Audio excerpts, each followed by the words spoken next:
Twitter nominations. Use Get Jin in, and be sure to follow up with that. If you want to see him play against some of the, like Acola and some of the other great talent already confirmed for that tournament. So the small battlefield we go here for game number 1, Jin versus ATATA. Of course, starting off on the Mithra, there comes the damage into the Ray of Punishment. And just the way that Mithra maintains advantage is so strong. Tries to get the 2-frame, gets it, reads the air dodge in, and now Pyra is out and ready to play. Good PK flash to keep Pyra at bay. That was such a valuable PK flash. You never think of that as a spot where you PK flash, but ATATA has been playing this character for like 6 years now. He's confident in those recoveries, and look at him chase down Mithra with the PK Thunder. Hello! Oh, from the skies comes down the Prominence Revolt. A very even game between these two so far. There's the down air into the back air. Very nice. Bit of a DI mix-up with that move as well. ATATA was... I'm not sure if he was DIing for either of those, actually, but still, def nonetheless. Yeah, the up air or back air right on the mix-up. Oh, clipped once again by the PK flash. Wait out the blazing edge. This is just using the speed of Mithra, I think, is really going to be tricky here for ATATA to deal with. But sniping Mithra out of the air with the back air, as I mention it, good stuff to ATATA. But another juggle, like you blink a second and then you're getting juggled. Yep. Throw her into the corner, see what you can do. Oh, a little bit too slow on the out of shield punish. That'll be from Mithra. Frame 10, so there's definitely moves in the next kit that is not able to punish. Nice tech rolls in. Nice catch on the double jump. Confident from Ness, by the way, to go for these air-to-airs. I feel like anytime someone wants to challenge a Pyra aerial, they are bolder than me, but Ness knows, or ATATA's Ness knows the perfect angle to get in there. Yeah, in these neutral situations, Pyra has to commit quite a bit to those aerials in the air-to-air situation. So there's a lot of aerial recovery on those options. So ATATA knows that he can kind of contest in that situation. Hello? Great choice to go for the up smash right there, get the trade, and get them stuck. That's the kind of thing you don't go for unless you know the matchup. Because, again, you're challenging Pyra in these spots where if you lose that challenge, you super die. Yeah. You die, and you probably lose your next stock because that kills you so hard. But Ness and ATATA, he's just so studious. He knows how to put that distro in at the perfect timing. And now this is all of a sudden a really scary spot here for Jin. Jin did have the lead. Double PK fire into the back air. What a sequence. And that is the sign of a player who has really put the time into his character to optimize those kinds of punishes and get those KOs. ATATA taking game 1. Yeah, level 1 of that PK fire trap is the baseball bat, right? Which would not have been enough to kill Mithra there. I think Mithra was at like 40 to 50 probably when that PK fire was done. So adding the second one in and then the reverse magnet shenanigans that ATATA is so well known for to seal the deal with a sweet top back air. Just brilliant stuff. So to Kalos we go for game number 2 between these two competitors. And I feel like Jin had something really cooking on that first stock, and then it just, the momentum got sniped out of him with that yo-yo hit, right? And you know what the problem was? What was the problem, Grim? The problem was the age-long problem that a lot of Aegis players at almost any level have been suffering from. Is that he stayed on Pyra for too long. He stayed on Pyra during these neutral situations where he no longer had the advantage to keep Ness pinned down, and as a result, you know, he was losing a lot of the neutral interactions as Pyra. You see the Mithra right now winning and getting these hits, getting these follow-ups in a way that Pyra is not able to.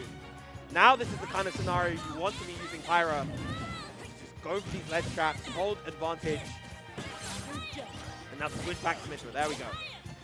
But ATATA very comfortable in the disadvantage himself. You saw how scary those traps were that Jin was going for on the right side with Pyra. Still somehow Ness recovers, and now he has a stage for himself.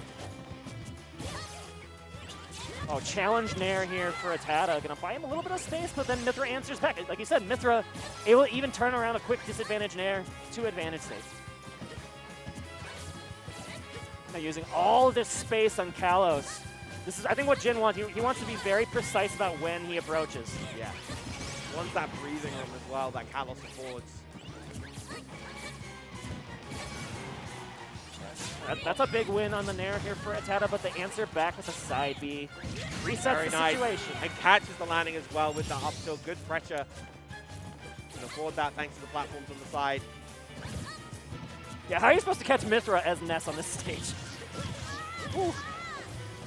So much room for activities. Look at the platform pressure coming out from ATATA. Gets the trade. Oh, unfortunate with that air dodge right there. He needed to input another Ray of Punishment, maybe a Photon Edge to get back to the stage right there.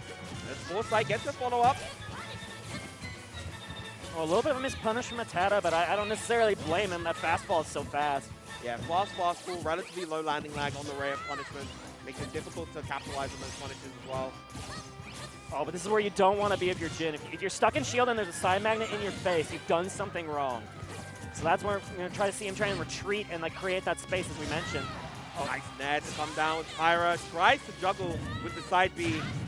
A little bit overzealous with that forward smash. That's where I would have liked to see my favorite thing, the sliding F tilt, right? One of the best moves in the game. Double whiff grab. And again, we saw ATATA go for that tech chase before. Go for the down tilt to try to get the reset and then chase forward with that forward air. Lovely up smash out shield to get that punish. And now ATATA's got to play the catch-up game here on Kalos with one of the fastest characters in the game on the other side. Both in frame data and in speed, right? Lovely empty jump grab coming out from Jin right there. Okay, the parry was the right idea, but you weren't able to get the multi-hits on it. Yeah, ATATA has been doing a really, really good job with these parries in general. Oh, doesn't unfortunately get the hit right there. The back throw, is it enough? Yes. Mythra in particular is why that was enough. Pyra definitely would have lived, I think, on Kalos all the way across. But that means ATATA does still have a chance to get this 2-0 victory. Trades with the Lightning Buster, still a good position for Jin.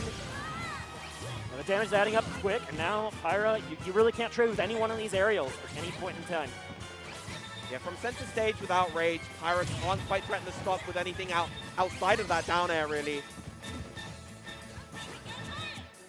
Sneaky recovery onto that top platform with the PK Fire. Didn't actually use it to like present a hitbox, just use it to mix up his movement a bit. Yeah, there we go. Prominence Revolt out of shield. Enough to get the stock in the game. Good stuff to Jin. Tying it up one apiece. The counter pick advantage does go to ATATA, which he earned off of that game one. Let's see where he goes, and it definitely won't be Kalos again. It'll definitely most likely be a much smaller stage. You know, Ness likes to operate on those smaller stages. If Jin doesn't ban Smashville, I can imagine a Smashville pick potentially coming out. And we do have Hollow Bastion on this list as well. Yeah, Hollow Bastion, small battlefield. Any of those probably viable picks. I'm guessing we end up on small battle. I think Hollow Bastion and Smashville are obvious bans. FD's probably a ban too. Although also Yoshi's Story's on this list for some reason. I don't know why. But so someone's gonna ban Yoshi's Story. Please ban Yoshi's Story, which that then means Smashville is available. I feel like Pyra and Mythra would really not be able to avoid those ledge traps, or at least on any recovery attempt, there would be a yo-yo on Yoshi's Story, right? The slant would just ruin everything. So yeah, that's an obvious ban. Smashville every day over that stage.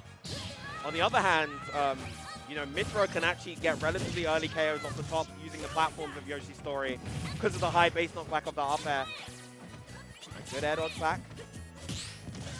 That's the same parry again, but still just a little bit off on the multi-hits. Yeah, the landing hitbox is so jarring on that move. Oh, not going to make it back. That Nair, definitely not ready for that one was Jin, and ATATA getting a real nice early stock.